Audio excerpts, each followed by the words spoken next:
Stories that stay. Nirmala और शुभम की भागकर शादी की कहानी।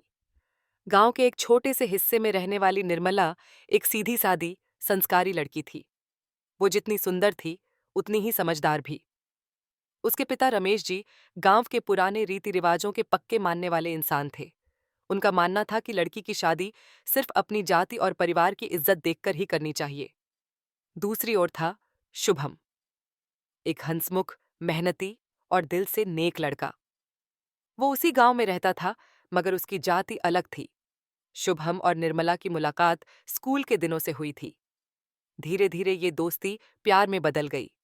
निर्मला और शुभम घंटों बातें करते, एक दूसरे के बिना रहना मुश्किल हो गया था। एक दिन शुभम ने हिम्मत जुटाकर निर्मला से कहा, निर्मला, मैं तुमसे बहुत प्यार करता हूं। मैं चाहता हूं कि हम हमेशा साथ रहें। निर्मला की आंखें नम हो गईं। उसने धीरे से कहा, मैं भी तुमसे उतना ही प्यार करती हूं शुभम, लेकिन पापा कभी हमारी शादी के लिए राजी नहीं होंगे। शुभम ने उसका हाथ पकड़ा और कहा, अगर प्यार सच्चा हो तो हर मुश्किल का हल निकाला जा सकता है। मैं तुम्हारा साथ कभी नहीं छोड़ूंगा। जब रमेश जी को इस रिश्ते के बारे में पता चला तो वो गुस्से से लाल हो गए। उन्होंने निर्मला को डांटते हुए कहा, तू इस घर की इज्जत है और मैं तुझे किसी दूसरी जाति के लड़के से शादी नहीं करने दूंगा। हमारे समाज में ये कभी स्वीकार नहीं किया जाएगा। निर्मला ने लाख कोशिश की समझाने की, मगर पिता टस से मस नहीं हुए। घर से बाहर निकलना तो दूर, अब उसे बात करने तक की इजाजत नहीं थी। जब शुभम को ये सब पता चला तो वो बेचैन हो गया। उसने निर्मला को एक चिट्ठी भेजी, अगर हम साथ नहीं रह सकते तो इस जिंदगी का कोई मतलब नहीं। आओ, हम अपने प्यार के लिए खुद लड़ें। कल रात मंदिर के पीछे आना, हम वहां से भाग चलेंगे। निर्मला के दिल में डर था, मगर प्यार उससे कहीं ज्यादा था। उसने तय कर लिया कि वो अपनी खुशी के लिए एक बार खुद की सुनेगी। रात के अंधेरे में, जब पूरा गांव सो रहा था, निर्मला चुपचाप घर से निकल गई। शुभम पहले से वहां उसका इंतजार कर रहा था।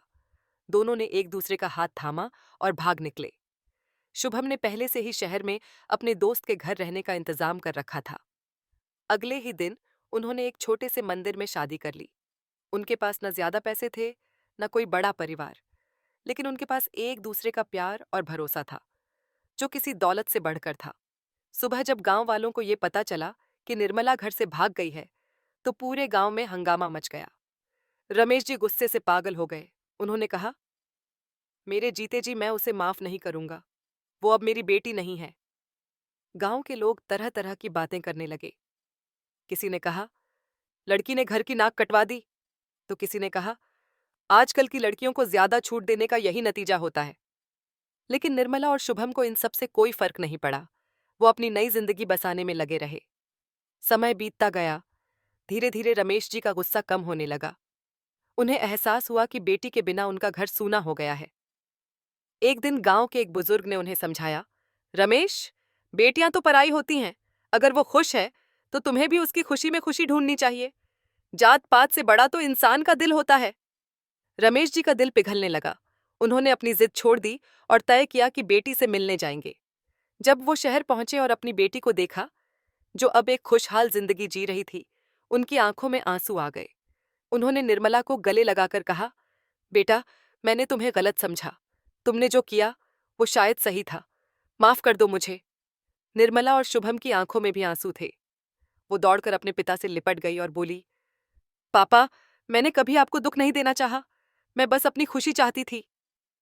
रमेश जी ने शुभम को भी गले लगाया और कहा, बेटा, जब मेरी बेटी ने तुम्हें चुना है तो तुम जरूर अच्छे इंसान होगे। मेरी बेटी का ख्याल रखना। उस दिन पूरे गांव को एक सीख मिली। प्यार जाति या रिवाज से बड़ा होता है। सच्चे रिश्ते दिल से बनते हैं, खून या नाम से नहीं। निर्मला और शुभम की कहानी सिर्फ प्यार की नहीं थी। ये कहानी थी हिम्मत, भरोसे और परिवार को फिर से जोड़ने की। Please like, share, and subscribe our channel for more interesting stories.